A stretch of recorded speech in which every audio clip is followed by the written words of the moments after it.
You can place on your elbows, also I can't use my right leg, so I do.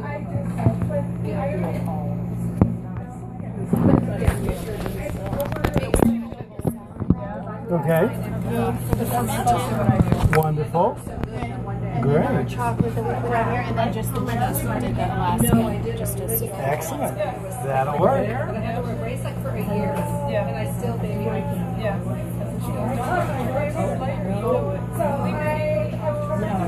the sofa is the first thing I saw would always say, You have to be careful. Yeah. that's what I do. I don't even We just have to watch it. So I try not to. Yeah. I did get the yoga gloves because my hands get so slippery. So I got the yoga gloves with the grip. Okay. So that's yeah. they're the hardest of the year. I didn't know they had them. It's right I now. had one for my knee as well. No, I don't really need those. They were saying you could do the hands and you without a mask. Your legs to ground.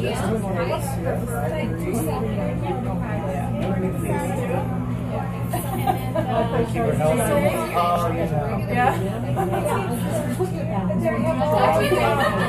It's very funny when you get in the car and you land and like, okay, I had exactly 2 hours to get there. It's like, I hope everything works out well. Seemed to be pretty perfect though. It does, actually.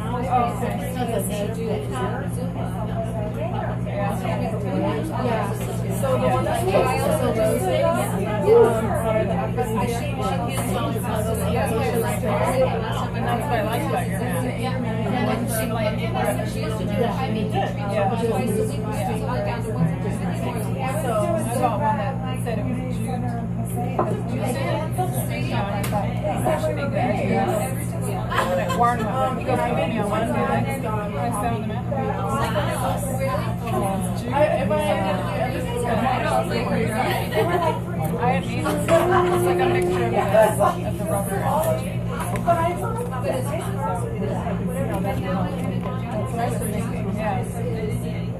Unlimited for the club. So if you don't want to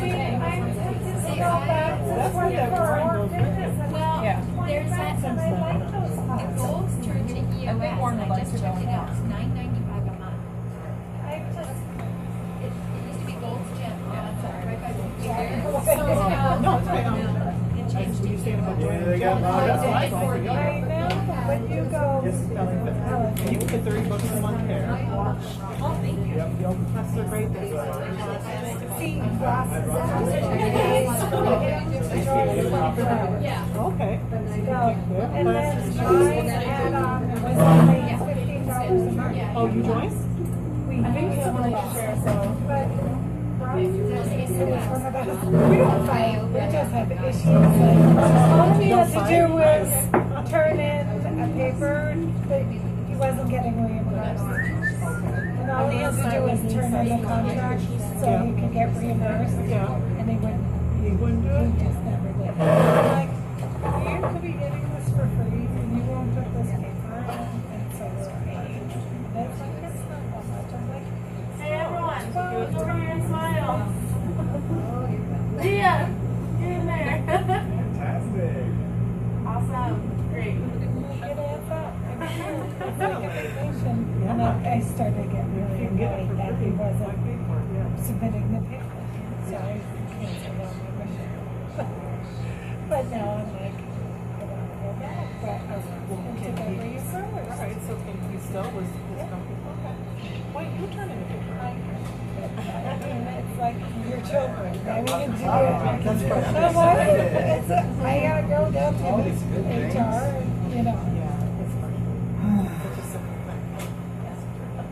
I hear you. Dig in, everybody. Make sure that you get a chance. If you're looking to sample, go ahead and do sampling. Like I said, I'll have plenty to say as we get going. I don't want anyone to feel shy. Go ahead and just kind of run and do simple introductions. That way we can kind of get started. My name is Joseph Montgomery. I am a certified health coach. What I actually do is work with people when it comes to nutritional programming and actually developing steps and systems for integrating a healthy new lifestyle, living material, and I'd love to actually be involved in a one-on-one process. Group activities are fantastic because of shared. A lot of times when it comes to how am I going to do this, that's where really getting a health coach involved is sometimes necessary during this process. Today's topic is called REV. It's focused on natural and wonderful metabolism boosters, ways to actually start seeing more energy coming from not only the food you're taking in, but the exercise level that you're having right now, trying to output more from the body. And again, it kind of aligns itself with the idea of getting the body healthy, so metabolism increases and weight goals can be achieved, hormone balance can happen, digestive balance can start occurring, all these great additions to the general profile of the body. I do speak fast, so if anybody would like something to come back to, to bring it on, don't worry about interrupting me. Make sure you come away with this with good understanding for yourself. That way you can go home and say, okay, yeah, I kind of get what he was saying about that. Let me try this new strategy and see what happens for myself in the next couple of weeks. Go ahead, have a seat, grab a spot with one of the little nice outline there. Welcome.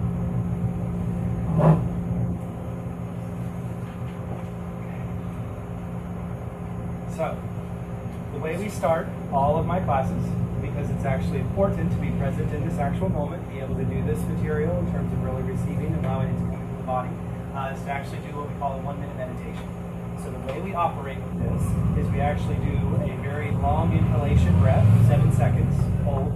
And the idea is we take an 8-second exhalation out, and we allow the diaphragm to fully open and for everything to start working. It changes the way our brains operate, speeds up digestion. It's a part of this whole process. We're going to go through that. After 2 rounds, it'll just be 30 seconds of nothing to kind of let everybody calm. We'll see that the room's energy will completely change, and we'll get right to the rest of the actual talk today. So, the way this kind of looks, and if you're really checking in with yourself, you want to kind of place your hand right at the very top of the diaphragm there, right below the rib cage, and you'll feel the difference in terms of how we breathe most of the hours of the day and how we'll do this little exercise here. So, 7 seconds of a breath in. 8 seconds of breath out. 7 seconds of breath in. And 8 seconds of breath out.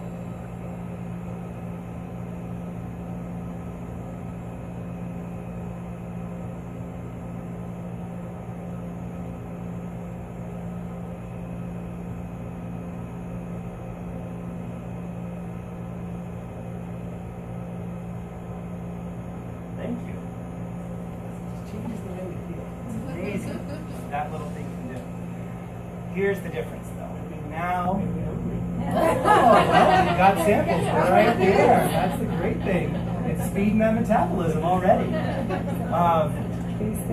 Today's class comes with a couple of extra different little exercises as well too. So everyone step away from your chairs, push things back to the walls. We're going to do a couple of really good, simple metabolic enhancement applications that everybody can take home from today and learn how to actually do the system. And this is literally how simple it is to boost metabolism. So the first technique, another style of breathing, but it's one that actually allows for the over exhalation to occur and for the actual speeding of the respiratory response, the same as if you were going out and running your half mile or feeling like you actually need to get the treads on the road or anything of that nature, ellipticals, those sort of gym activities, or just a really good cardio exercise. We're not going to do the full system here because I want everybody to be comfortable and happy, but we'll learn a little bit of it with a few seconds.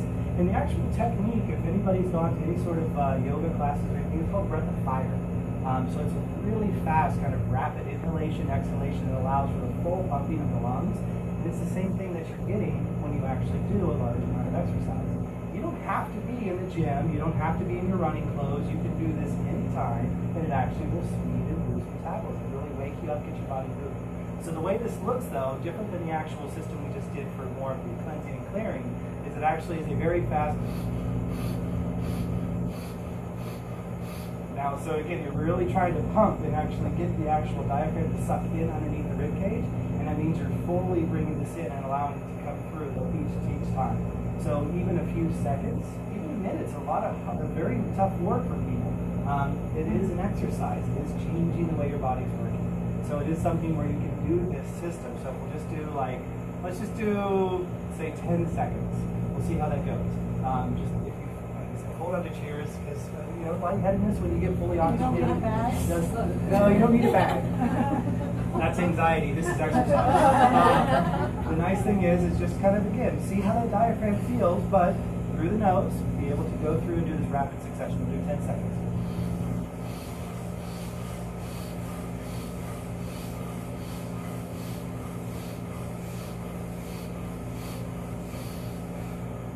Whew. Again, it's something. Work up to a system to where you actually can feel to start to do your people at work in an office cubicle setting might look at you kind of funny, but if you tell them, hey, it's my new exercise program, I've already lost 20 pounds, I'm just keeping going with it, just, you know, play with it. The idea is to have this accessibility anytime. I literally do this probably 15 times an hour when I'm driving the car, because what else am I going to do? So, you know, sing with the radio, do a little breathing technique. So it's really nice because I want people to come away from this class with simple things that they can do for themselves that actually don't take a lot. The other one's a little interesting technique. So the way we kind of set this up is we sort of stand with our actual legs a little bit about hip width to the outside of our bodies. And you actually take your arms and act as if you're kind of the scarecrow sitting up there on the pole and kind of spread your elbows out a little bit. Leave the hands really loose. That's one of the big things about this exercise. And then actually all we do is sort of bring our body weight up on the front balls of our feet and start bouncing to the back of our actual heels. Now, the funny thing is anybody who's old enough to remember how the machines used to be in your house from the 70s, this is exactly what they tried to do. Just shape you thin. That's the whole concept. The unique thing about this process, though, is you're actually activating all cells in the human body by doing this exercise. It literally takes 15, 20, 30 seconds, however much you can do. So, again, you should feel a little tingly after that. It's actually doing something. It's moving now, exactly. So, you can go ahead and have a seat again. Thank you. These wonderful little tips and tricks. It's one of those funny things where I always talk about when it comes to having a person come to me and say, I just have no metabolism. First thing I ask is, what time do you wake up? They go, oh yeah, you know, I'm really getting up right around 6:30, 7. I'm like, okay, what's the first thing you do? Well, I go and I check my email, I grab a cup of coffee, I sit on the couch, I watch some news. Oh, so when's the first time you actually are moving? Oh, that's interesting. Oh, not till about 9:30, 10. Oh, okay, well, here's this big gap of time to figure something out to just move the metabolism a little bit sooner in the day. It's unique because this can set up the entire precedence for the entire body's 24-hour cycling by actually just doing anything from REV technique, something as simple as the bouncing technique, just 15 minutes of watching your favorite, you know, Pilates online video, yoga video, anything to get the body moving, to get the body working, sets up the platform to where when the metabolism gets boosted, it actually will stay at a heightened level throughout the rest of the day. Anything else you do can actually increase it or move it around, but we live such a sedentary lifestyle right now. We sit in cars, we sit at desks, we sit at home. That's kind of the way things go. Maybe do 20, 30 minutes at the gym if we're lucky, an hour. Some people haven't really built into their schedule. But even the funny thing about that is a lot of times we're doing it at a time when we then immediately go and eat. And of course that needs to be shut down metabolism, and it actually goes to just processing food, not really burning body fat, allowing for things to start working better in the system. And it's unique too because I'm really talking today about metabolism, not just weight loss. Weight loss is a byproduct of metabolism. So it's unique because a lot of people say, oh, I just want to lose weight. And I go, I just want you to be healthy. Don't you understand how these two can go hand in hand with each other, and they're very essential to move together. So I want to open up our discussion and sort of kind of talk through and begin on just what B vitamins are. The main reason being is that this is something that's very hard for people to stay in very large amounts with because they eat a lot of foods that aren't very rich in any sort of vitamins or minerals at all, very processed, which kills B vitamins, or they've been fortified by B vitamins added on after the fact, and so it's actually usually an unusable form that's coming from laboratory production. So it's just unique when a lot of times you see riboflavin added to an actual material. Well, that's great, but it probably came from someone mixing a few chemicals in their laboratory together, and yes, it does look like riboflavin, but it doesn't act like it at all. So it's unique because this process, everyone here, and this of course might actually start to point some fingers, who gets B12 shots? Wow, good job. Okay. So why is it that you're taking a B12 shot? Energy. Okay. So how do you feel after a B12 shot? Really good. For about how many days? I don't know that I thought of it Okay. like for that amount of time. So again, I usually go twice. I was going like twice a week. twice a week. Okay, that's kind of average for a lot of people because it's about 2 to 3 days that you usually kind of get a boost.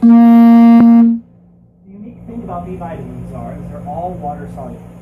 So the main issue in the body is how do I keep them in, because I'm always going to be drinking water and excreting water. So the problem is we're always flushing. Right after a B shot, you might notice a little bit of coloration to the urine.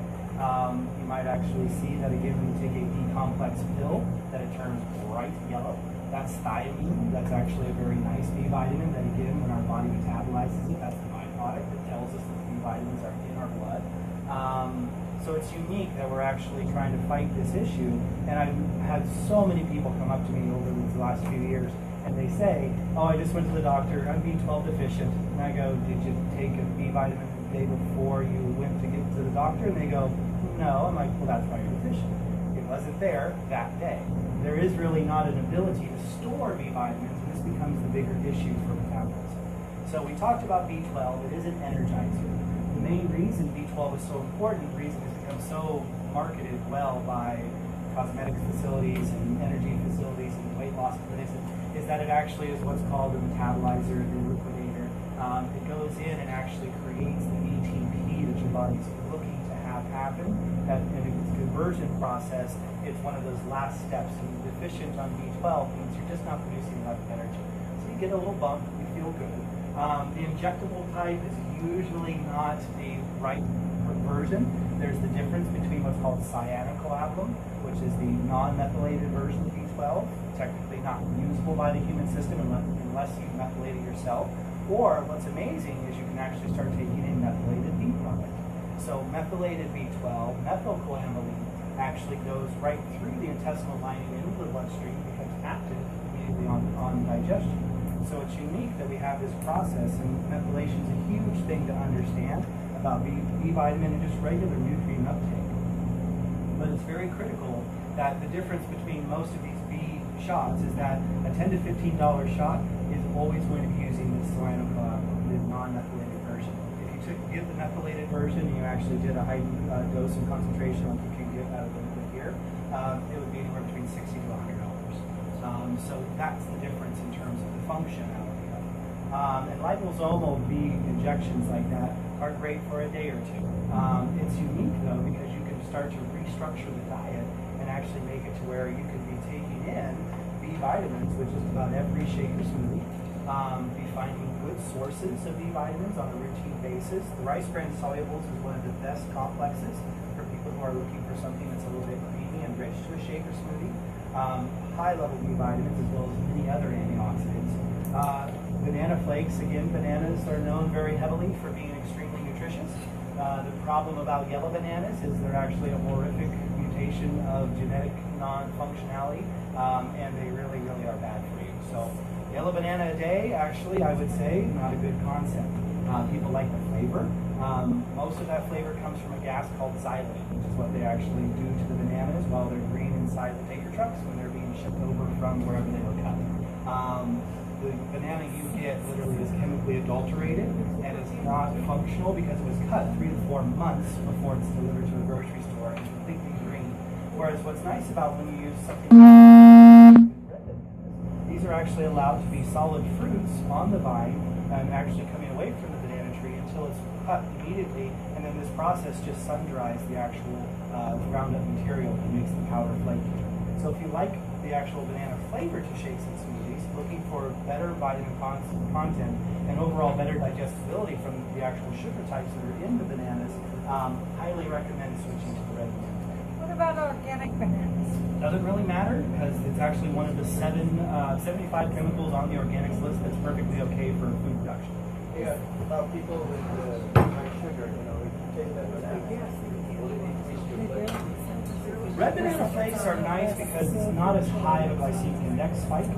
There is the chance for it, and it is something that does affect a lot of diabetics. So there is that something to watch out for. When you're doing a tablespoon or so of these. It's about 1/3 of a banana, so it is actually a little bit softer and easier than putting an entire banana into the actual shaker smoothie or adding anything else that's extremely sweet. With this fruit, cinnamon's fantastic. Oh yeah. Again, cinnamon's great for diabetic balance. But the main thing on cinnamon, a little sidetrack, is that we're actually doing the Ceylon cinnamon because all of the rest of the cinnamons are actually toxic to the liver. So using cinnamon routinely, that's actually cassia or Saigon. It has a very interesting compound in it called coumaridin. I always get it backwards. Coumarin. That actually sticks inside the liver channels and the bile ducts of the liver. It doesn't allow for you to fully excrete your enzyme in your systematically. So over time, curcumin is the stuff out of turmeric. Coumarin is the material that's inside the cinnamon. So great metabolizer, great for heating the body, great for energy. Definitely a part of this class in terms of the idea of really simple tricks. But when we deal with Ceylon cinnamon, again, all other cinnamon plants actually are fakes and not even a part of the cinnamon family. So cassia and Saigon cinnamon bark is a taste, but it's here. It's a faux So if you're cinnamon. taking cinnamon in a pill form, that was More to your liver.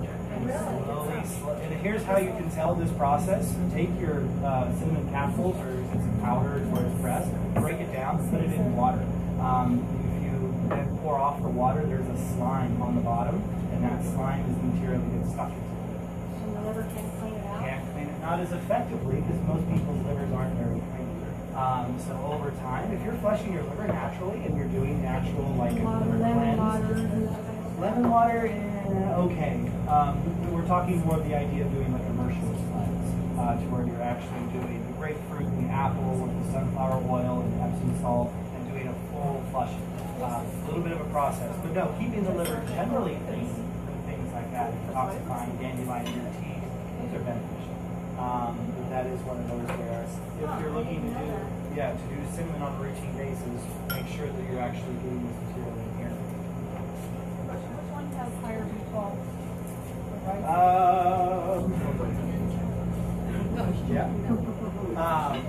I would say the highest B12 really does come from the actual extract. Is that sublingual or? This is sublingual, but again, can be mixed with water and carried with you throughout the day. That's another strategy when it comes to B vitamins. It's very critical, is that if you take all your Bs first thing in the morning, you'll probably be very tired by about 1 o'clock in the afternoon. Because within 3 to 4 hours, you've urinated all the B vitamins out, and then there's nothing to support your body. So it's unique when you add it to, say, 1 cup of water, if you're taking sips of that every 2 to 3 hours, or making it a part of the day where you do half a teaspoon in the morning, half a teaspoon right in the afternoon. Again, it allows for that B vitamin support to become a better metabolic structure than, oh, it's 2:30, I'm about to hit my head on the desk tired, I'm going to take 2 shots of espresso in order to pop me back up, which again, stimulant energy versus metabolism is a major health concern. So you can't OD on the vitamin B12 because No, none of the actual B vitamins, it'll flush out of your system. The most that can happen, I would say, correct. like what? Like vitamin C. Oh, okay, yeah. Yeah, we're going to do that all this class. Exactly. One more quick question. I was watching this time. Okay, good. And so is that just because of Fantastic. holding it more? No, you're probably having a good diet based on really healthy eggs, nice meats. Vegan. Oh, really? Yeah, Okay. so I was surprised. That is surprising. Do you take a complex? Only a couple times. Oh, well, I do the sublingual B12, but I do it at night before so that No, unless you're not having trouble falling asleep. Then that would be the only reason not to. Okay. But then you wake up probably with really good energy. So this is one of those where trying to discover, again, for yourself, being vegan, knowing to supplement B12 is amazing. Because one of the best food sources is meat, red meat. So when you're getting high quality eggs, those actually have a very good amount of B12 as well too. Some fish are actually pretty high. When it comes to fruits and vegetables, all the berries actually have a decent amount of B vitamin. And again, it's just the concentrations. It's tough to eat a pound and a half of blueberries to get enough B12 for the day. So when it comes to finding a strategy, that's where it's nice because you can do the extract and then just incorporate some of the really high B vitamin foods as a part of the daily routine to allow allow that to be a part of the process. But there's no issue with having high B12. It's actually good for the general body. Because B12 does the function of energy, but it also works in many other ways in terms of actually being a part of our metabolic cycle. Sorry, and I don't mean to change this up, but is some of this in the MSM in the morning? No. Okay, The berries are, but when it comes to a lot of the other they're not. powder materials that actually go in as being very good B vitamin donors, baobab, rice bran, banana flakes, and the beet juice as well too, very good for B vitamins, as well as even the coconut palm sugar. So if you're looking for a highly nutritious sugar to use on a routine basis, that's not as bad when it comes to diabetic concern. On the glycemic index, it's only at 35, so that's about half of what the actual white table sugars are. Highly, it's probably because it has B vitamins in it that this is actually better for the overall life. Correct. Any of those, because that's all this is. That's a data coconut. Yeah, exactly. So the other one that again I want to just make sure everybody kind of like pays attention to is the actual the niacin. Niacin is very interesting. It's a very good material for actually converting a lot of cellular toxicity and allowing for things to be flushed out of the body more routinely. So if you've got a goal to be detoxing, especially different organelles in terms of like liver, spleen, kidneys, things of that nature, niacin is critical. The only problem is that most people buy the non-flushing niacin. So technically speaking, that's like buying a stationary bike and wanting to run the countryside. It's not going to go anywhere. The flushing reaction is the ability to actually get material moved out of the body. You can't do that. You will be red from ear to ear. That's for a Been couple there, done days. that. It's for a couple days, I know, but the idea is that for a good system and for a really interesting experience, highly recommend It's like somebody. you're on fire. I know, and your body moves. And again, this is one of those things. Eating a very high level of fermented foods, garlic, things that have natural niacin in them, to where it's a smaller dose. And fresh juiced grapes, actually the same thing. Grapes are actually one of the highest niacin containing foods. But they have to be the seeded grapes, and they have to be non-GMO, non-hybridized, not essentially the weakened grapes in order to be processed just for a lot of the wines and things. But it is interesting because this is something where not only does it make you in contact with your body in a way that you've never been before. Oh, yeah, scream! It'll help you start this metabolic process and get the system moving. Again, a lot of times with niacin flushing, also I highly recommend have some salt bathing because it actually pulls the toxicants through the skin and actually will let your body be able to clean and flush itself out, as well as dry brushing during niacin flushing. And it's fun to actually just pick a date, somewhere more towards, I would say, the beginning parts of summer where you don't have so much clothing on you. And you just could be uncomfortable for a couple days, but it's okay. It's part of the process. I went to the non-flushing, so I'm not getting any benefit out of that, really? And you can take little doses. You don't have to go to the full, like, everything on fire skin tingling, but the non-flushing has... Well, I was doing them twice a day, and I had to do, 1,000 milligrams? And I was calling the doctor because I thought something I was Were you seriously wrong. chelating like a particular heavy metal or something out of your body? What was I the have reason? no idea. It was a cholesterol issue. I couldn't handle the statins. Good job. So I went to red rice yeast and niacin. Okay. And the niacin, oh my God, was insane. So I went to the non-flushing, and now it's like, okay, no big deal. Right. But the flushing was a big deal. The flushing's a big deal. Yeah. Routine use is definitely one of those where I would say find the heavy B vitamin containing foods, get material that actually allows for, and find other ways of detoxing. That's very critical as well. Do you ever take the niacin for a few days then? Yeah, I would. I mean, it's hard to go through life. It's you'll see. Just try. Yeah, And then how often do you do it? Depending on your detoxing goals and what you're doing for yourself, especially like the first 2 days of like a juice cleanse, that's the best way to get things started for your body. If you're looking to start actually a new sort of weight loss program, I would go the first week of exercising, boost the metabolism that weekend, which is niacin, and very light exercise, and then go back into the next week. And again, It's very unique how this process of really boosting metabolism without actually having to run to make that happen actually is very beneficial for the body. Because you're not doing so much impact damage to the overall system. You're building this what's called basal metabolic rate up. And that's what niacin does. It makes it. And I'm finding that I sweat a lot more at night. Maybe that's from the niacin. That's probably from your niacin. Yeah. Yeah, you're getting a slight reaction, but it's again niacin. Oh, it's so I'll take that any day. So we mentioned methylation before, but we're definitely going to focus on it now. MSM, TMG are two compounds that do a fantastic job at donating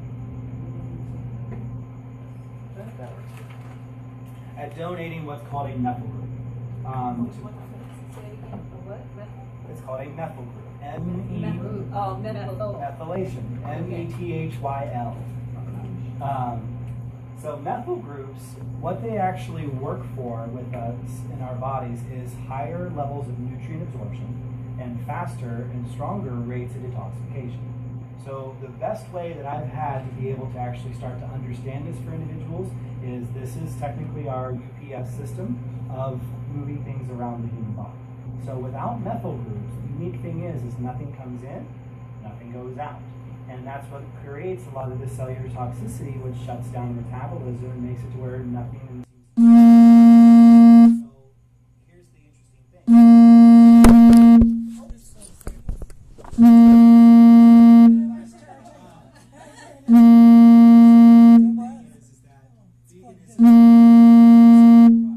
Cuts down your use of 100 units per cell. That's 1,200, that's what you're burning. Your body has a very strong system for producing a lot of methyl groups itself, but under a lot of toxic load, cellular stress, eustress, anything outside of the body, distress, we'll start burning those methyl groups so much more rapidly. So that's where finding dietary sources for bringing them back in. So vegetarianism, veganism wants to sort of say that it has this better living platform and it's wonderful and all that. Meat eaters still burn about 1,800 units per cell per day. We're flushing out a little more toxicity, we are producing higher acid contents, things of that nature, and the meats are typically just found in less beneficial amounts of pesticides, hormones, and things. Not to say that plants aren't treated horribly as well too, we see a lot of that coming in as well. But the main piece of this is, again, I want to just bring as much attention as I can to the fact that the big scare, currently speaking, in the population is MTHFR gene mutation. Increasing your methylation in your dietary day and actually bringing those in through multiple ways is the way to prevent or reverse that. So when you get a positive test for the MTHFR, all you should think in your head is, Joe told me, eat more methyls, I'll be fine. Not the crazy preventative surgeries, you know, everything that's essentially happening out there from people being so scared and driven by the fear of cancer that because this gene turned on that it's going to put them into a death sentence. That's my biggest truthful takeaway, especially in a mostly woman-dominated room, because that's where we see the biggest amount of the fear kind of being pushed. And again, there's always this concept that there's no option, no other way to go around this, and we know that's not true. It is on the alternative side for health and healing, but it is one of those big pieces to carry away. Talk to your daughters, talk to your friends, talk to your other family extended, because let them know that when they hear, oh, we have you testing, go on in, sit down. For this particular issue, that you have a solution system. If you find out you have a problem, the idea is you just double, triple, move your system up as fast as possible on using these products. I mentioned this the 5 Essentials class. They take about 130 milligrams of the MSM every day. So that's about 7 tablespoons of the pure powder here. And again, this is something that takes a long time to work your system up to. How do you know when to jump up? Like, So you started to have a teaspoon. half a How do you teaspoon. know when to? Give yourself a couple weeks. Oh, okay. Move it to a teaspoon. Okay. Move it to 2 teaspoons. What are the and all side of a sudden- effects of it if you're taking too much? So what you'll actually get is the back portion of the skull will start to actually wiggle. I know this is the weirdest thing to think about, but what happens on the higher sulfur, Of like what the my husband pituitary said. gland, the amygdala, the cerebellum, the hippocampus, all of these portions down here in the midbrain finally start doing their job when they get adequate sulfur. They start producing the right amount of hormones, they start actually increasing the overall body's function. The brain fog leaves. The brain fog leaves, exactly. And so this is a very critical piece in our healing process to slowly get your body accustomed and working on the MSM reaction to creating this overall feeling. TMG, I can feel it, but it's not as strong even when I do 2, 3, 4 tablespoons sometimes. The reaction that happens with a lot of the excess TMG though is that again your kidneys start to operate so much more effectively. Water-soluble toxins are literally flushed out of the body very rapidly. When we start TMG, you'll notice during the first week, I'm sure, a very increased amount of urination. Knowing that starting to eliminate some of the stuff that's been locked up inside You the should take system. those two together. I do, because again, I want all the methyl groups I can possibly get. My body seems to, of course, have accustomed itself to working better and faster at doing a lot of the processes, and therefore really trying to see this overall health platform that I'm building for myself coming up. What's the difference between, this is the one I have. So yeah, the morning mix, there's really the only difference is this. So if you're starting, this is 3 grams per teaspoon of MSM. So the idea is when you're slowly building your system up to be accustomed to it, this is where we usually want people to start. And then what happens is after you get about 3 tablespoons of this material, so you're looking at a total of about 27 grams there, then you'll move to 1 teaspoon of this. So that's You won't feel this so much. And again, this is definitely part of the process for everybody. Now, again, I mentioned it because it's activation. Like I say, the pituitary gland finally starts firing. You know the old adage and the myth that essentially menopause and everything's done? It's not true.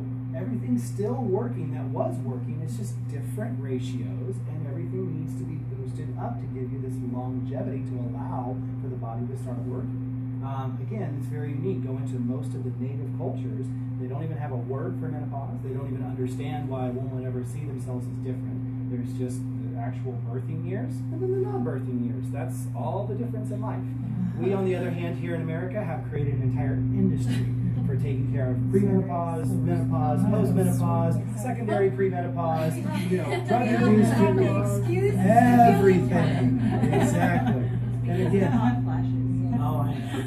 Hot flashes are tough. Do some niacin, you'll have a good hot flash. So the unique thing though is that really to kind of let people understand these operations is that by pushing MSM, TMG, all these methylated vitamins, you're finally going to start absorbing the nutrition out of the food that you're actually eating.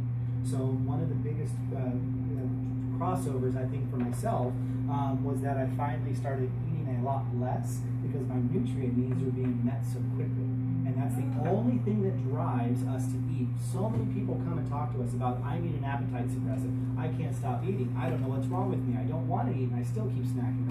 All these issues because your body's saying, give me more nutrients. Not calories, not crackers, not cookies, unless they're good cookies and crackers, because then, hey, they're fine for you. But the idea is that your body's pushing you to eat more on a routine basis because it's not enough for what you're trying to do inside your system. And this is the beginning states of disease. That's how we start that process. As a deficiency occurs, the system tries to sort of, let's call it residential mandate of solution in order to kind of fix the problem at hand. And it'll do whatever it has to sacrifice one area, one system, one problem for the time being in order to make sure that you're just active and living and doing just well. So it will steal calcium out of your bones and put it in other places where it's needed. It'll take away certain proteins out of your brain and make it to where hormone imbalance starts to occur. It'll actually eventually go to the point to where it'll shut down the liver, the heart, and the brain, and you'll actually lose overall cognitive function, energy, metabolism, all of this starts to diminish. That's where I'm here to really give people this opportunity with this talk to understand that at any point in time, you can begin to boost metabolism and feel just as good as what you might have whenever you considered it your best years. It's because we sort of buy into the idea and we're slowly breaking down and that everything has to fall apart. That I don't believe that. Again, I've not seen it inside most of the other populations. You get over here on this side, you change your mind. Again, when we go into most of these non-doctor influenced societies, we find that the average age is about 115 to 125 years. So, no medicine from the Western culture, no change or transfer, clean water, clean food, really good nutrient sources, and their bodies just seem to keep going forever. Again, one thing to keep in... Definitely a problem. Yes. Keep in mind that there was actually a scientist that in the beginning portions of 1961 took out about 400 cells from the epithelial cheeks of one of his students. He actually kept the cells alive for greater than 30 years just by changing the actual water that they were kept inside a petri dish. What happened, he went away for a weekend, told a grad student to actually make sure they changed the water. They forgot for 2 weeks, the cells died. But he kept active cells functional outside of the human body for 30 years just by changing the water and making sure it was a clean source water. That's all that was essential. So there's no difference about a liver cell, a brain cell, a heart cell from the actual understanding for how to keep your body. And again, we are in a toxic soup. That's the problem. So methyl groups are so important, not just for metabolism, but for getting it to where the body starts cleaning itself, leading us to the byproduct of increased basic metabolic rate and better detoxification. So it works on both pieces here. So we did a couple little exercises at the beginning. Everybody kind of remembers those. If anybody has any questions, feel free to send an email, ask on the Facebook page for Artisan's Palate. Maybe we'll do a video or something to be kind of fun.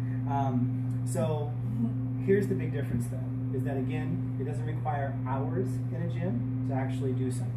If your intensity is right, your body can actually boost itself up within 15 minutes on average and actually extend that for 2 to 3 hours. And if your timing for exercise just goes into being, instead of everybody having the guaranteed smoke break, is actually a 15-minute exercise break, then the idea is your body will maintain that heightened basal metabolic rate the entire rest of the day. Exercise is key to health, regardless of anything else out there. It's just the type of exercise, long distance marathon runner, multiple triathlons, things that are really damaging to the human body, and it's something you got to really eat and live differently in order to protect yourself. But a lot of people, again, they just want something very simple to do. If all you have is like 2 little gallons of milk or water and you just walk up 4 steps and walk back down 4 steps 3 times a day, literally you will see a dramatic change in metabolism. It's one of those unique things too, but I'll tell you, there's a reason why high schoolers with about a 40-pound backpack are actually really skinny all the time, because they're lugging around extra weight that's not a part of their actual frame, and it makes their bodies work better. It's not a hard thing to kind of look at this and incorporate it. And what I've done, even for myself, to be as silly as I can to just increase exercise, is I've taken a cinder block and just put a cinder block in one area of my office, and all I do is every 2 hours or so I go and I pick up a cinder block and I move over here and set it back down. It's exercise. I know it doesn't seem like much, but it's something. Everything is moving. Like I say, it was kind of funny when I was coming in here and dropping all these chairs off. I'm like, well, wait a minute. The best thing I can tell them is everybody needs to become a speaker and just bring their own chairs. That's more than enough to actually boost metabolism. But we talked about breathing. It is key. One of the things to take away, again, is we did those 2 different breathing exercises. The way you breathe during the day programs your body for how you breathe at night. So if you breathe shallow through the entire day, what's interesting is, of course, you breathe shallow through the entire night. And that actually changes that basal metabolic rate as your body is moving. So it's unique because we want to start taking consciousness and putting it into something as simple as breath on a routine basis. And it literally, I'd say, everybody tomorrow, wherever you're driving to, should at least do one of the 2 exercises and just see how they feel, see how their body shifts and what happens for their own system. So the other thing that I would highly recommend when it comes to just the metabolic boosting, everybody, really quickly while you're sitting in your chairs, everybody kind of hunch over and sit. So we're going to do like a little bit of an exercise. Just imagine this is how you are all day long. Most of this is not too far off from where we are.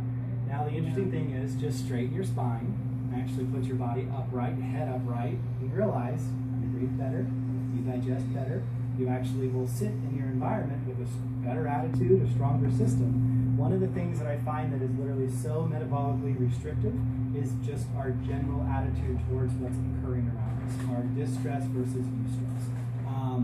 If I walk in, I'm your boss, and I say do 25 things in the time that it normally takes you to do 5, all of a sudden your brain, your body, everything about you goes into a freak out mode and stops its overall natural process of function.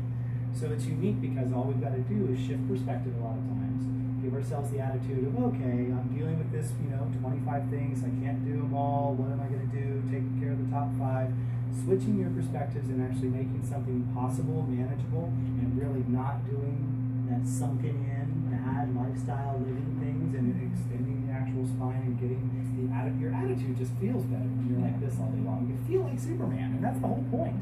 Good metabolism is actually based a lot on attitude. So when you start to feel yourself drifting into, I don't know how I'm going to get through the day, I don't know what I was thinking, waking up and having, that particular breakfast, I don't know why I'm so tired, all of these sort of repetitive patterns we put into ourselves is definitely something that's going to take metabolism away from you. So attitude is key. It is key in this process. Again, you may not see it on the waistline immediately, but happy people typically weigh less and prove it. So they did 2 studies in Austria, 1 in Finland, that shows just generally people who check mark the box of today I'm happy, weigh less. Their metabolic systems are operating at a better rate. Their brain is producing better chemicals for actually enhancing metabolism. Again, it's just one of those pieces in understanding because our environment plays a huge influence on who we are, how we feel, and what we do with our bodies.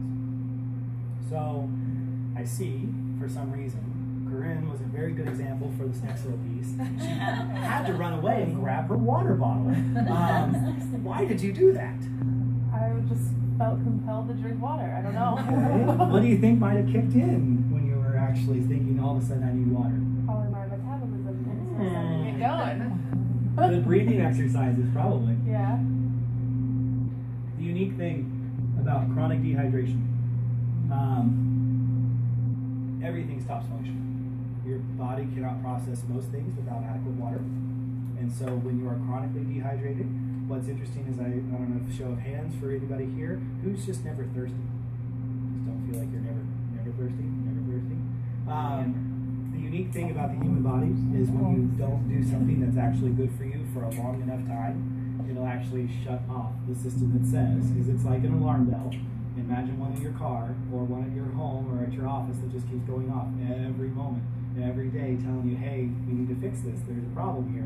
And it just, eventually the bell breaks and it just doesn't even work, no one replaces it, so you don't even know that you're actually in that dehydration zone. But again, it's one of those where when it comes to energy, when it comes to cellular repair, hair, skin, and nails, and especially metabolism, chronic dehydration is one of the biggest things that people have the greatest control of. We can all try to find water in better sources, better ways to get it into the body routinely. Everybody is always looking for the how much. So the simple equation is whatever your total body weight is, take that, divide it by 2, so half, and then that's the ounces of water you need. So for myself, I'm on average about 90-95 ounces of water a day. So if I have the 3/4 to a full gallon of water, that's where I should be for just making everything in my body operate. People are trying to lose weight, they may not be able to get to that point at first. Water is very hard to process when you're not used to it if you haven't been drinking a lot. But start off with a water goal of 40 ounces, move it to 60 ounces, move it to 80 ounces, and see how your body feels. You're going to notice a difference. Again, brain fog is something that was mentioned. Hydration is so key. Nothing is fluid if you don't have everything moving in the body. So if you're doing good exercise, you're starting to drink more water, you've got some of these good metabolic enhancements going on inside the body, then we can really see an overall change. I do talk a little bit about situational dehydration. It's unique because the system will honestly shut down after about 2.5 hours for being peak basal metabolic rate. So you get to kind of go through, say, like exercise, get a little bit dehydrated, and if you hydrate back, the body actually tries to make up for whatever it was not doing during that process of time. But if you don't get hydrated within about 2.5 hours of an event, then usually everything starts to slow down. everything starts to not process, blood flow starts to thicken, everything becomes harder inside the system. Again, when it comes to good digestion, hydration is probably one of the biggest keys that most people are missing. So adequate water does help in a lot of ways. Of course. What about distilled water? Distilled water is fine. It depends on your overall mineral content, especially if you're experiencing any slight osteoporosis or osteopenia. I would then completely stay away from distilled. Distilled water is technically purified water by steam distillation. The problem with that is that means the minerals, the actual solutes, have been ripped out of the water. So the water technically has no information inside it, no mineral content to balance your body. So when you drink distilled through the stomach lining and through the lining of the intestines, your intestines have to balance that non-solute containing water by adding solutes to it. So this is where we lose calcium, silica. It is good for detoxification. So when you're doing a detox or a cleanse, I can recommend distilled water during those stages. But if you're looking for a good purified water source and distilled is your best option, the biggest thing you can do for yourself is just sprinkle a little bit of salt and put some mineral back into the water so that way it actually balances your body. So it has the electrolytes that you're looking for. And again, you can brew teas, you can essentially make fruit juice mixtures, anything to give some information back to the distilled water so that way you're not putting blank water inside your body. That's all I drink because I get kidney stones all the time. Kidney stones. So does the TMG help with kidney stones? So the funny thing is the TMG, so yeah, that's the distilled water is creating the interaction to where you're mobilizing calcium and it's inside the fluid portion of your I body. just started doing this. Okay, so keep that in mind. Because where I live in Menifee and we get our water Really from the salt hot. marsh and they started doing desalination and that's when I started getting them consistently. So I bought a distilled. Highly recommend a tea called Chunka pH. I have the bottle one. Oh, good. Yeah. Okay, so taking that, and then yes, TMG, MSM, all of those are going to start actually pushing material through, and make sure you're just testing that alkalinity on your body, and making sure that you have a good pH balance. How do I test that? Morning saliva or morning urine, the pH test strips you can buy at health food stores. That'll help. Okay. It'll help a lot. So you can kind of get rid of those. That's a similar question I've heard about alkaline water.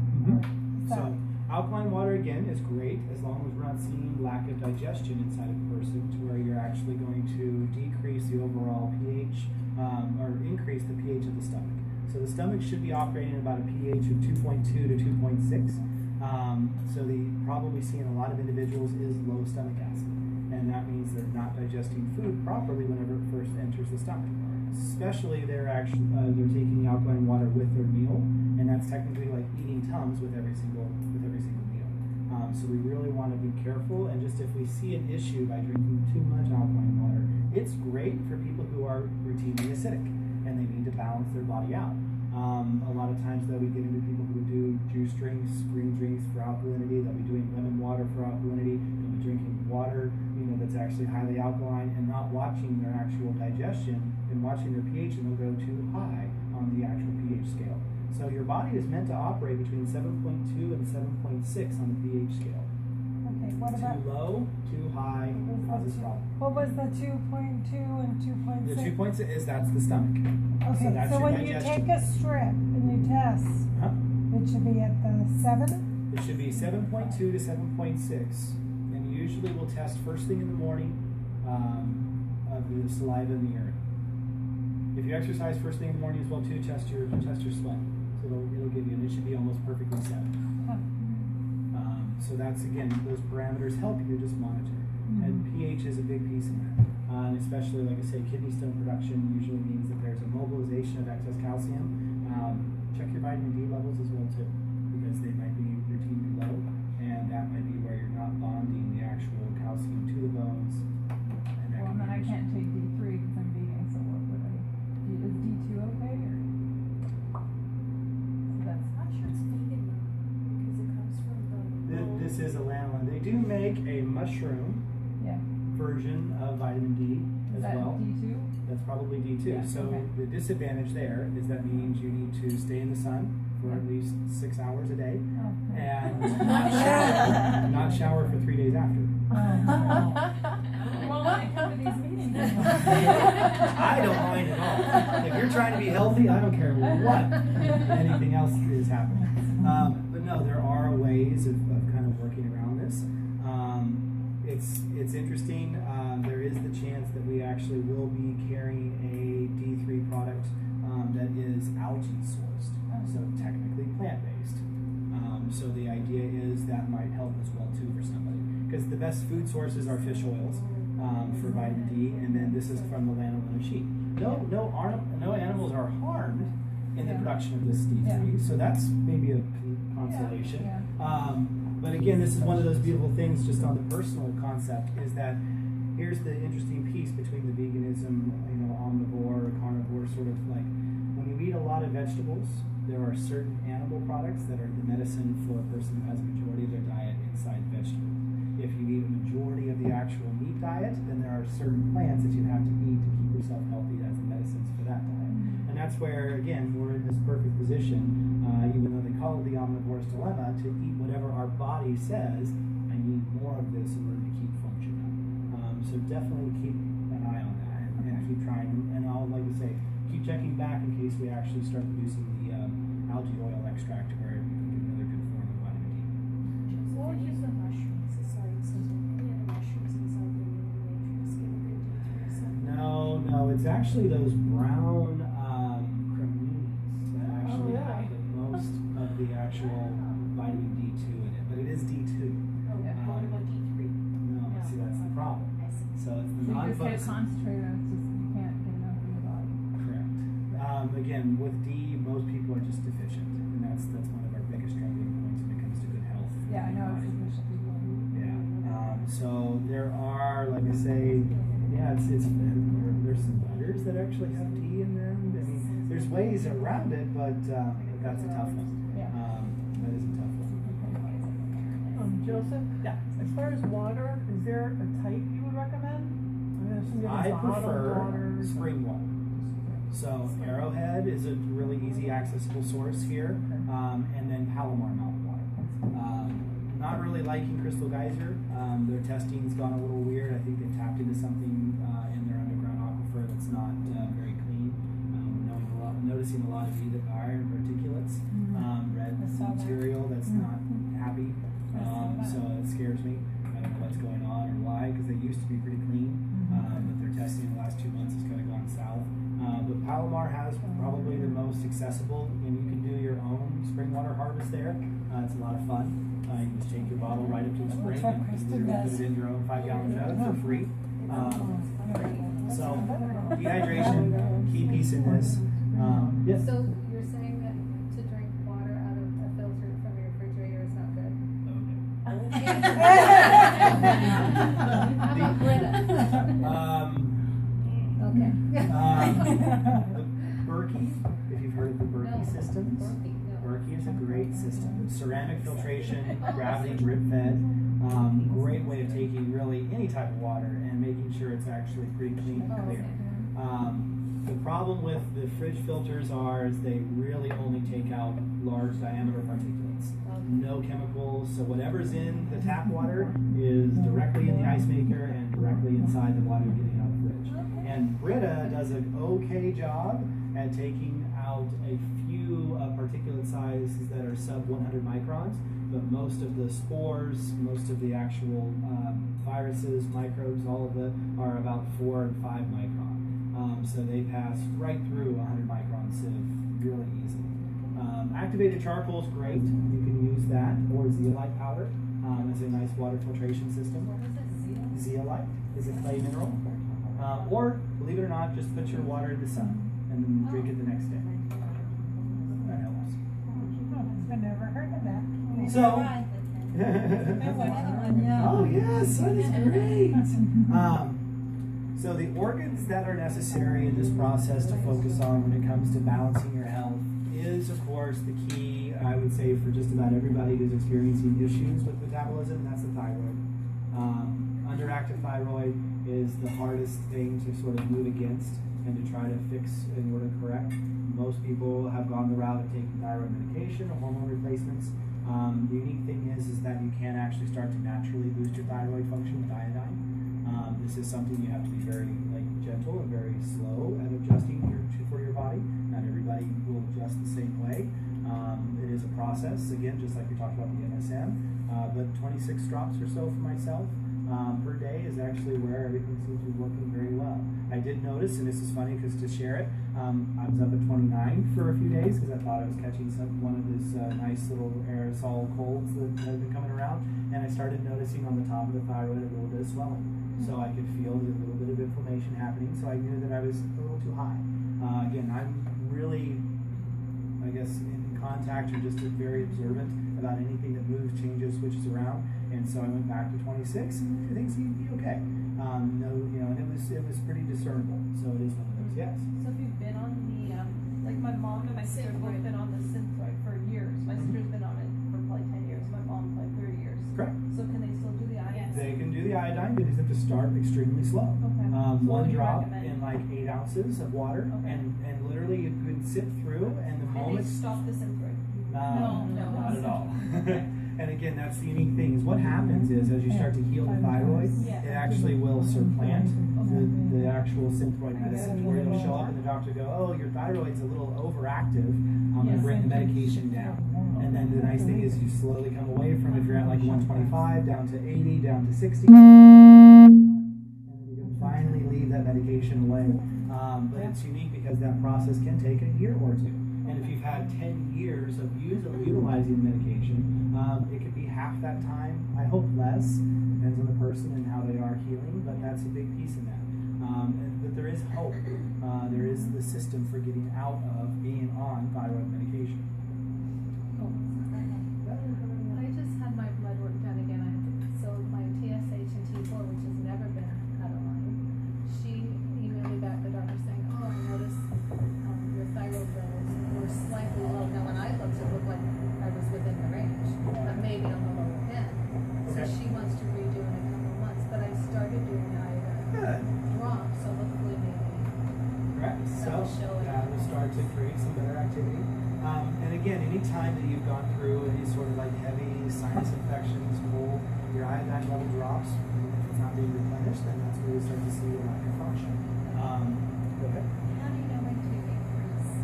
So with the iodine, what I usually recommend for individuals is they do 1 drop for the first 30 days. Give yourself all of that loading time to really get used to it, to allow the system to keep operating.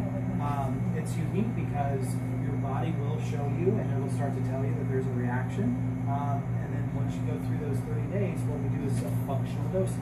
So everybody in here has a level of iodine that will make their body actually react.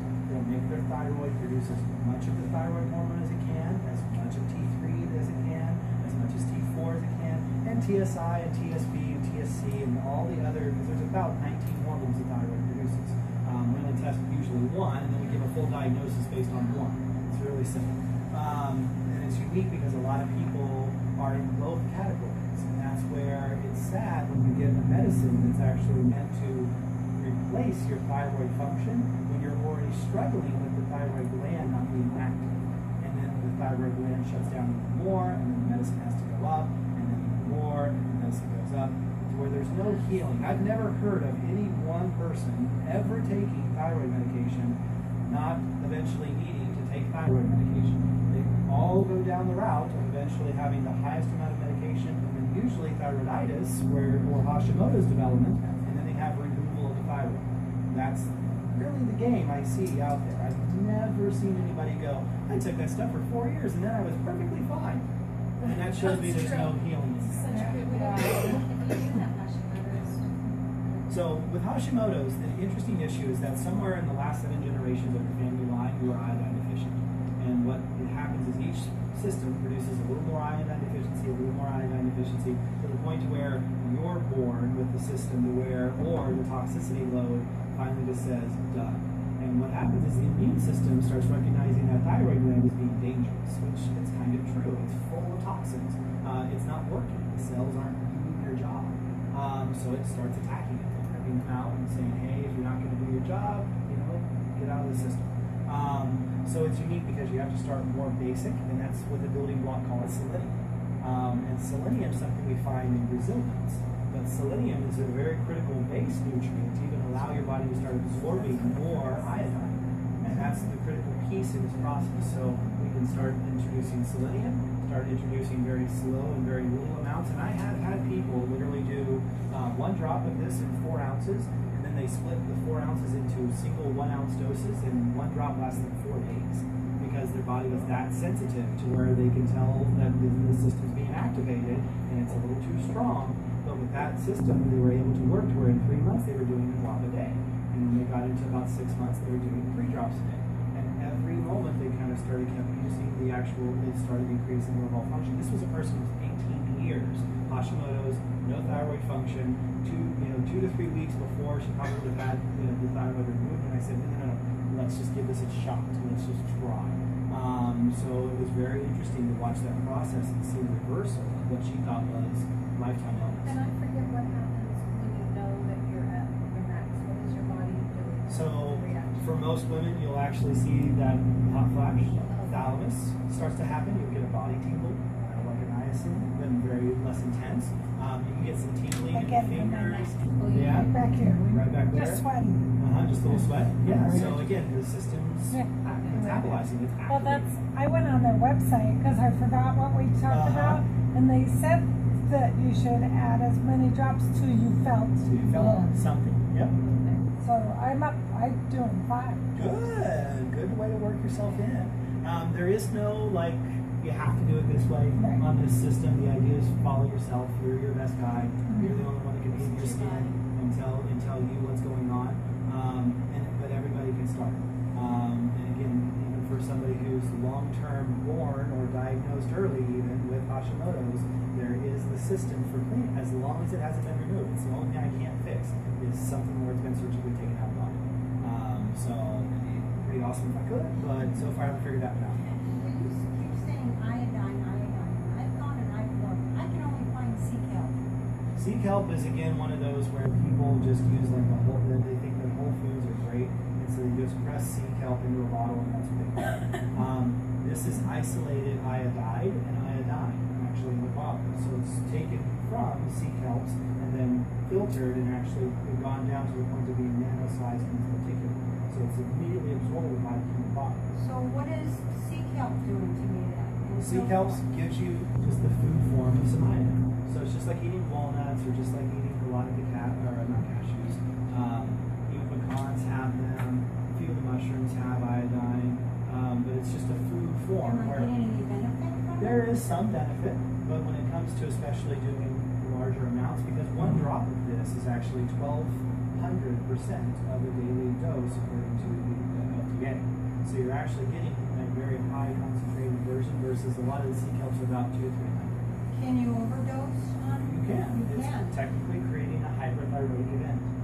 So it's unique because that's where everybody should start slow, go into your body, and say, hey, you might not notice anything, no change at all for 1 drop for the first 30 days of all. But you're building a sensing system inside your bloodstream where the iodine's going in there and it's starting to do its job. So it's starting to help that process and you're starting to see some change. So that, and then you can start getting to the point where you get a reaction. And it is something where I would say for myself, 2 to 3 days about the max that I can go without the iodine to where I start feeling just everything not work. And it's like, so it really pushes it back on you to, if you're hard at changing and making good behaviors and habits, you just like feeling good, so you switch over to and you really try to maintain that. Question? Okay, so I use a half a beet in my shakes. Would that beet juice? Oh yes, Is well, that- half a beet compared to this is about a teaspoon of this powder. Okay, so that's each just a thing is- higher concentrated. Yeah, this is concentrated down from about 25 pounds of raw meat to about a pound of powder. So you're really condensing the oil, and that's why this is technically a very sweet, wonderful addition to a lot of shakes and smoothies, because that beet sugar is really a part of that. And again, what's nice about eating lots of beets is that it actually has a very high dose of TMG in it. So there's that side benefit of actually using beets on a routine basis. So that becomes a nice thing to do for everyone. Like I say, Valentine's is around the corner. Any type of muffin, cookie, cake, whatever you want to make, it to be this color, this beautiful red velvet. It's on the love potion. Yeah, love potion chocolates back there. The great part about it is you get to see that nice red, vibrant color that's really beautiful and shimmery. So just love that picture. It's a great design. Yeah, and you can use that beetroot powder for blush too. I'm sure. It works. Sure I've it used can. beets. And it stays on Oh, your it stains all over day. the place. I look like a murderer. Yeah, I was gonna say. Here we go. Beauty tips from Coach Joe. We have to figure out a good platform. Colostrum and beets. That's the way to do it. Like I say, not turmeric. Anybody who's tried the turmeric, that's no. A functional liver is kind of very critical in this process. It is the actual organ that's not only technically saving your life every day by filtering anything that's not good in the bloodstream, but it's the thing that's actually producing all the enzymes to break down the food that you're consuming. So when it comes to not having good metabolic structure, the liver is usually the culprit that a lot of times will contribute to this. And truth be known, it's actually a lot of times the liver failure that's a precursor to any thyroid issue. The liver is what converts T3, T4 into free T3, free T4. And when you don't test your liver to understand how active or functional it is at the same time of testing the thyroid gland, it's really hard to do a diagnosis to actually say what's going on in the process. Your thyroid may be perfectly fine, and it's the liver that's not doing its job. And so it's unique how this relationship is one thing to go into anybody who's suffering from a thyroid condition and go, hey, make sure you check your liver out too, because it's a part of this process. So the enzymes that are being produced inside the liver, it's what goes into the intestines that allows you to break down all of the food. And if you can start producing better enzymes, you'll start developing a really nice system. Now I say that, but there are ways of supplementing things like HCl and different digestive enzymes as well, while you may not be digesting very effectively today. In order to kind of be a stopgap measure to improve your overall function.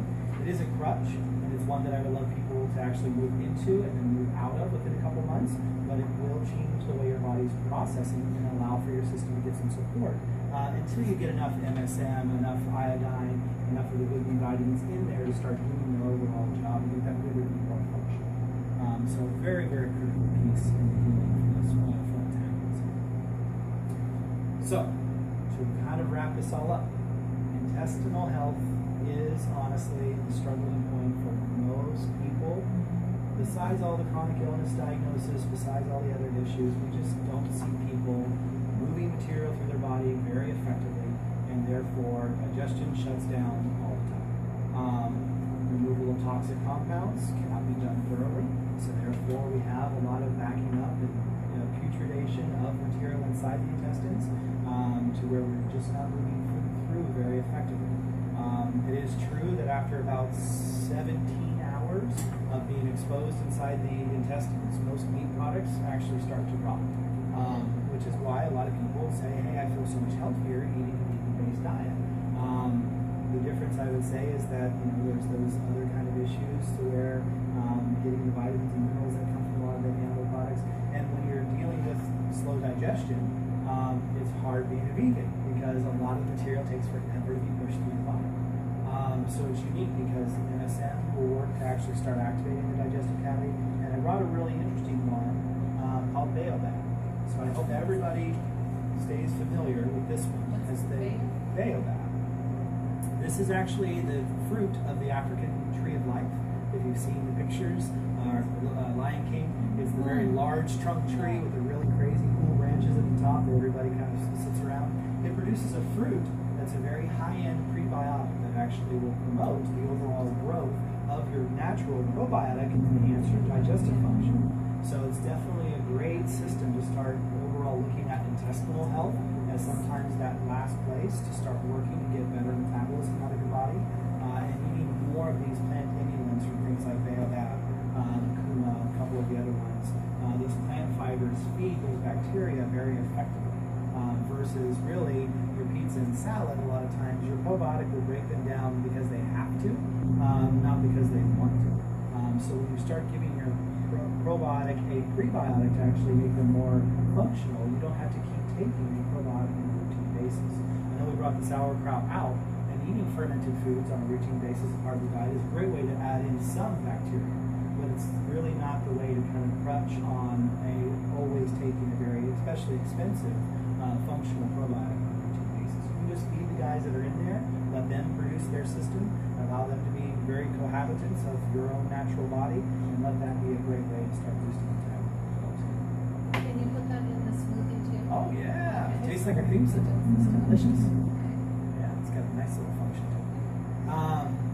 So I'd love to, of course, go through anybody and everybody's little questions that they would like. I will kind of break and say that it's been wonderful for Artisan's Palate to be such a great platform for people to get exposed to all of these great products and different ideas and ways of eating that aren't harming the human system or taking anything out of the body, and delicious and enjoyable all at the same time. If anybody is looking for more personalized help in their health, the idea is please leave me the actual emails. I'll be able to take that up and be able to send material over to anybody. Again, coaching is one of those things that I just have found myself doing for anybody and everybody who has personal questions and wants to spend the time to go over their platforms. And then each time that we do a talk like this, of course, we'll just keep furthering the information and allowing for the general overall system for everybody who gets to come here. Like I said, I think we could fit maybe, what, 7 more people if we really tried. Second Tuesday of every month. Second Tuesday. So, love your questions. Thank you everybody for coming. Hope you guys enjoy. It is definitely something where anybody has personal interest. Yes. Right? Okay.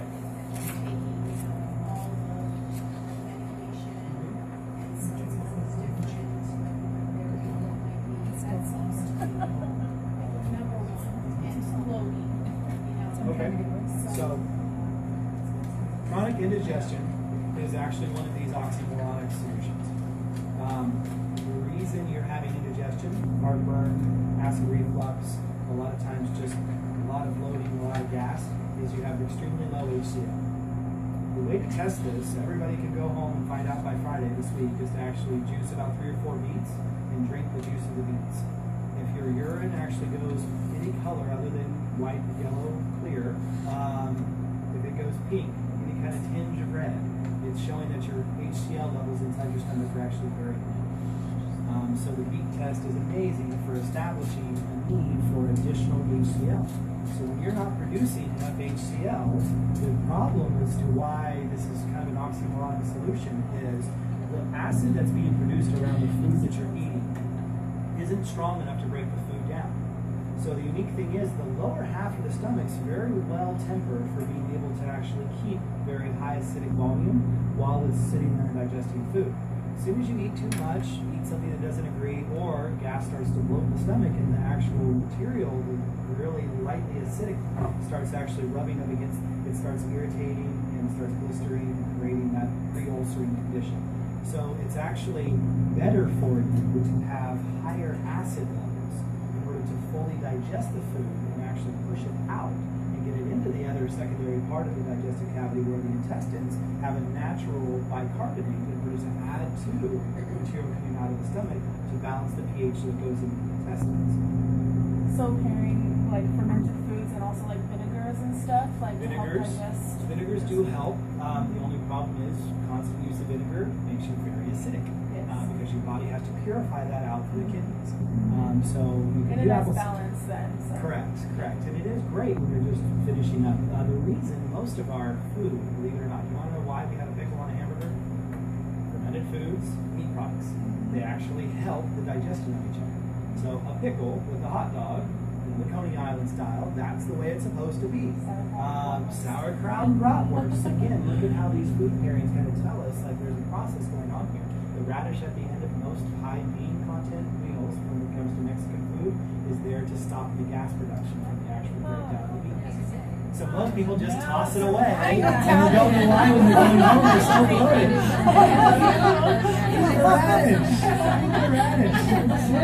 The reason the sushi chef gives you a high pile of ginger while you're eating is for you to finish the meal and actually not be getting any major bloating from the rice, because that happens to a lot of people, as ginger works very well to kind of smooth the digestion off.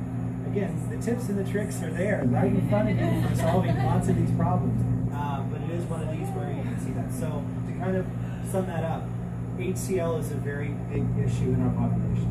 Lots of people suffer from indigestion. Lots of people think they need to put antacids in their stomach to fix it, and that actually causes the problem to get a lot worse. Eventually, as you heal and you're not putting stuff in the body that's very damaging, you'll see that change. I went from being about a 2-bottle per week Tums kind of guy to really finding out that once I cleaned my diet, I didn't need any of that at all, to where now the only thing that gets me is really, really good marinara sauce, because they use a lot of really high quality tomatoes, and I can tell there's just going to be an issue on that part. But the unique thing is a couple HCl tablets with a large meal breaks everything down, and again, much better than any anti-gas pills that are out there. Do you take that with the meal? With the meal, before correct. you know that you're just... Correct. I have found that right in the middle of my meal is the best, but a lot of people take it after. The unique thing is, again, your stomach would naturally respond once you start eating by increasing the overall acid production. So you never want to, especially because I have had a couple people pop their ACL, think they're going to get the chance to eat, and then forget. And then they don't realize I've got a burning sensation down here because now they've got a ton of stomach acid and nothing to have it to work on. So definitely at least after the meal. Again, you'll start to test this with the different ways that you're eating as to not getting any after gas or anything of that nature, bloating or indigestion. Triphala helps on the actual removal and keeping the digestive system to where it's actually balanced. If you're having peristalsis issues to where you're not going on a routine basis every 12 hours to at least once a day, then Triphala is a great intestinal balancer. Yeah, acid reflux. Correct. I would start using it. The only difference that I would say is use it once a day, usually with lunch. Make lunch your biggest meal. And with acid reflux, the biggest thing to stop doing now is eating anything after 5 o'clock. That does make a big That's difference. the biggest Once problem. you lay down, it creates it. That's because again, when you have the stomach full of food and it's not digesting well, when you lay down, the only place for it to go is into the esophagus. So acid reflux, chronic acid reflux, Barrett's disease is another one that a lot of people suffer from. This is the excretion system that's trying to whenever you start getting that really heavy reaction, that stops the process of the acid flowing up. But again, it's an eating thing. A lot of it's Yeah, not you don't working. want to just go on that and not stop eating before you go to bed. Correct. You need to do that because you're just going to still have the problem. That's just going to cover it up. And it is one of those that over time, even with something like HCL, I have not had to have it with every meal after about a year or two of resetting my body. But for a few years of eating Tums, I shut everything down. I wasn't able to produce material. So these people who are taking proton pump inhibitors and actually all these antacid materials are shutting down the natural system and creating their own problem. Severe inflammation. Bone broth is the best. MSM helps.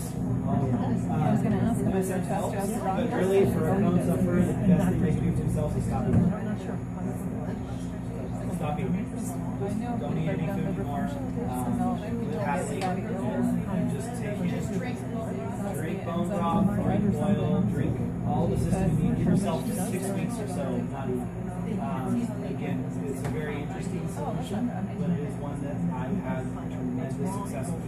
You just have to find the nutrients in other places because the constant reduction of calories. And I don't want to go up and start this. And because you can't control your sourcing, then that's why everything starts having that reaction to where nothing seems good for you. So Crohn's is a little bit of an interesting issue. General IBS, the idea is to just make it to where everything's processing very effectively, very easily, and not being requiring all of that great numbers. Again, Crohn's is the byproduct of major inflammatory issue, major immune issue, all these things have backed up to where to get to the original problem, which might have been just magnesium deficiency. Right. That you've got all of these things that are built on top of it. So what's the best for constipation? Castor oil. You can't use that. Not all the time. No, again, it's one of those to where hydration is key because not having a lubricated internal intestine is almost critical. A low-fat diet creates a very non-lubricated intestine. And a lot of times we see people who are chronically constipated, their bilirubin or that mucus on the inside of their intestines has been destroyed through some process or another. High levels of inflammation there are not allowing the muscles to move through. Magnesium deficiency is the biggest culprit for constipation. But the idea is to find a way to start going somewhat routinely. And again, this can be a combination of fully digesting your food, because sometimes it's just the fact that we take bite-sized material, chew twice and swallow. And everybody out there who does that, they don't realize nothing's breaking down. You got a lump of a double cheeseburger sitting there, not moving. That's the way it goes. So it's unique how that process does work. But magnesium is critical to get back into the body. Hydration as well. That combination of material really does help. Trufala is a great herb to start the process, because you can reprogram the peristalsis of your intestines. How about ground plants or flax seeds? Not all the time. Not all the time. 2 months out of the year, and then the month. And you can break that up to 1 month during the spring, 1 month during the fall, if you like. All seeds, all nuts, anything should not be a year-round event. They will never be produced that way in nature. You would never be able to access them all year round. Flax is also one of these things that's highly contributing to a lot of phytoestrogens. So if you're battling a lot of the issues of hormone balance, it can be a major problem. So a lot of people went to flax as a very good fiber donor. Chia seed is by far the more preferred fiber donor because it doesn't have any phytoestrogens and it has a ton of omega-3. So really good for the body. So highly recommend. Oh yeah. But again, with seeds, with nuts, with anything like that, just like my family, we just do a certain type every month or so. We just never buy the same one every month. So we just have flax for one, hemp for one part, cashews for another, pieces when they're, and we just move down the row because there's more than 12 nuts out there, 12 seeds, and just keep grabbing the little one. The only one we say absolutely no to is sesame. So no sesame. Why no? High omega-6 and very inflammatory. So don't even use the oil. You've got to do twice as much omega-9 and omega-3 to balance high omega-6 products. And so imagine that what you're really going to create in your body is a necessity for 4 times, 6 times, 10 times as much omega-3 donors. Yeah, you do. Maybe not today. But it is one of those where that helps. So when you cut your omega-6 intake down, your necessity for all the actual omega-3 donors decreases as well too, because you're just not inflamed. So, and that helps to start using things like turmeric, MSM. Well, like I say, we'll work through this. Every time we show up, we go through new, wonderful, great ideas. We try to grab in whatever. Something here probably meant the most to you, and that's what you're going to take away from this, and that's fantastic. Feel free, send emails. Facebook questions are awesome. I love talking on Facebook to let everybody hear and see what we're doing. But thank you, everybody. If you have any other questions, feel free to email. Thank you.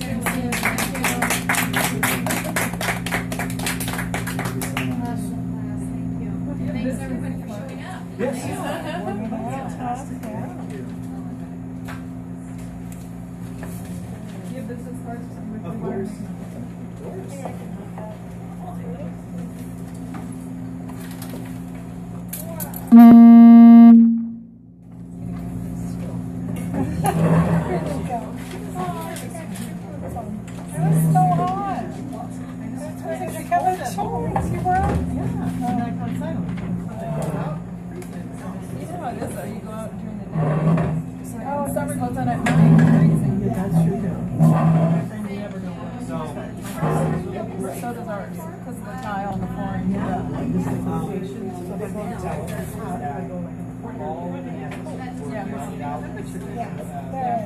Especially the upstairs where the sun is. They keep it this week. Did you like the class? Yeah. Sorry, I'm taking a bit. Yeah. So where we're going to eat dinner. Somewhere healthy.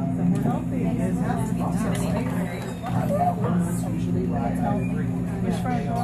Have you got there? I've never gone there. Oh, you haven't? Get there. That's the rice bowl. Yeah, rice. Yeah, I've never been there. I've heard all about it.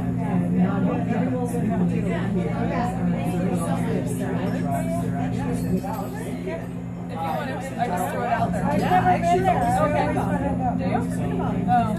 It's funny because I live south Temecula, so like I never go. It's like a line on Winchester. I like never go north of Winchester. Where do you live? I live on my Walmart in South 79, like all the way down Temecula, south Temecula, right off of the Temecula Parkway.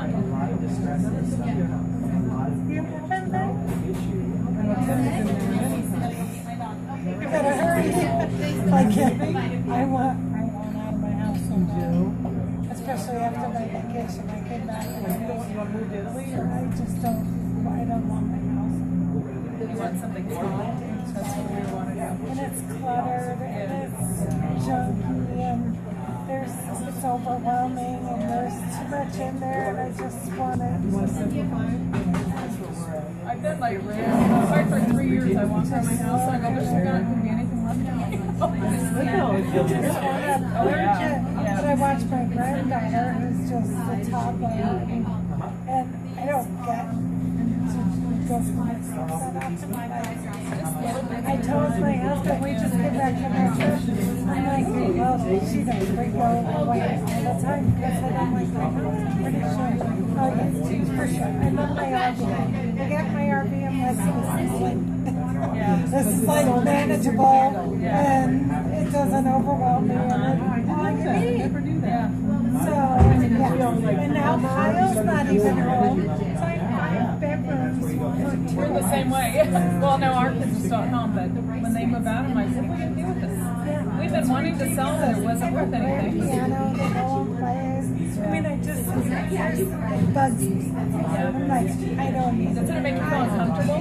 That's the way I get. When I start going, I need to get rid of And then I something. pay someone to come in and clean the rooms I don't even use. Yeah. I mean, it's all gotten like where it just bothers me. And Ross, I kept saying, let's sell this house, let's look around us. And he's really dug in, like, you know, I don't think he loves it, I just think he thinks it will be too much for us. Too much. Well, do you want to stay in the area or do you want to move out of the area? I probably need to buy it. Yeah, you can't go too far because you're I should probably rent. It would probably be okay. Travel around in your RV for We years, are. too. I would We love are to do going that. to do it. But he has to work for like 8 months. So Yeah. I think he, until he's done working, I'd like to be in San Diego, but it works for me and I enjoy that. So, and I know the grass always seems greener on the other side. We talk about going that way too, though, because now Tony's got that job in San Diego. I would love to go out that way. That way or Ventura area. There's One of just so those. much more to do. Yeah. Although I do pretty well. I like San Actually, that's a Marcos. lake. Have you I ever been like it. Lake San? Yeah, I don't know. it's really pretty. At all, but I was like looking around and there's a lake and there's a community that's kind of lake and there's all these activities and they have condos. I always think of condos. Yeah, the Timon. Right. No, that's what I think too. See, because Ross is working a lot, which is great. He's working a ton. So like the pictures are overgrown. I mean, all the little things like we started refinishing the cabinet for stops, so there's like 2 cabinets done. All the everything, like the molding's all chipping and kit. It's just either it needs like a complete overhaul. We've only been there 12 years, but if you look around the The natural state is to deteriorate. I have to fight that. Or like either pull everything out of the yard and for rocking. I'm not going to pay for weeds every time we go away for 2 weeks. I come back and it's, I don't want to pay all these guys to take care of my house that I don't really like. It's just stupid. Do you have a lot of equity in your home? No, I don't. See, that's what we were at, and it was like, we just refinance. I'm basically paying rent. Yeah. I'll tell you, I have a sad story. It's not so sad. I mean,